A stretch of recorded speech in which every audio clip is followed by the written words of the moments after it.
Welcome to another weekly edition of our StaySmart newsletter and podcast, brought to you by Viciniti Corporate Housing, where we try to keep you updated on what we see happening in corporate housing, relocation, business travel, anything that we think might be relevant to you and to your company.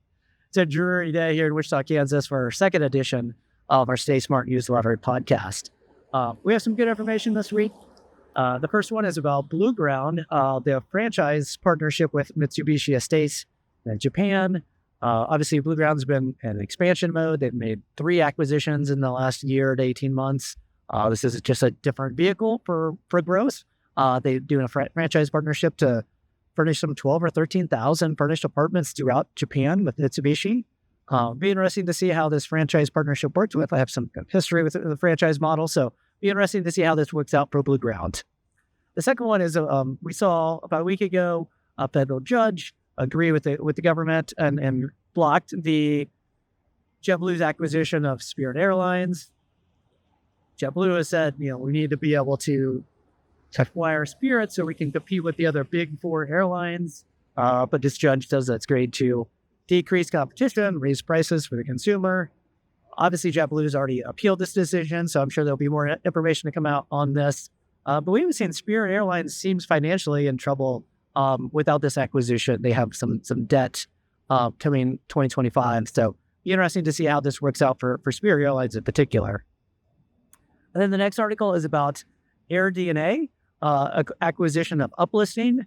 So AirDNA is a analytics software company for the short-term rental space. Uplisting is a property management and channel manager for the short-term rental space.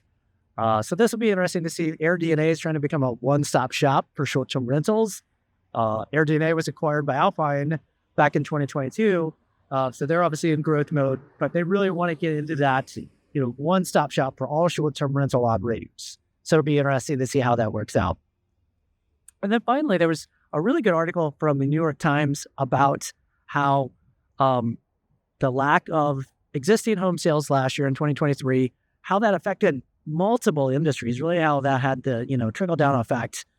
I thought that was really interesting because obviously 2023 is the least amount of existing home sales in at least 30 years. And there's a lot more homes right now than there were 30 years ago. So that's kind of a historic year last year in the number of transactions of existing homes and how obviously that had an impact on real estate agents, appraisers, mortgage companies.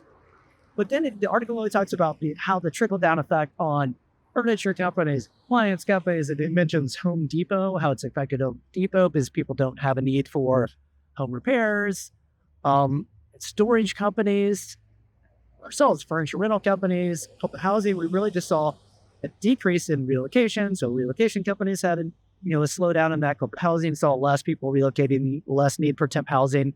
So it's a really interesting article about how that really had a trickle-down effect on all different segments because of the lack of inventory and transactions with single-family homes.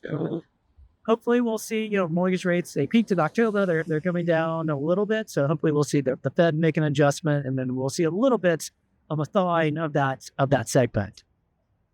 So those are the articles that we have this week. If there's anything that you would like to see us talk about, please let us know. I'd love to hear from you. That's what I see transitioning this week.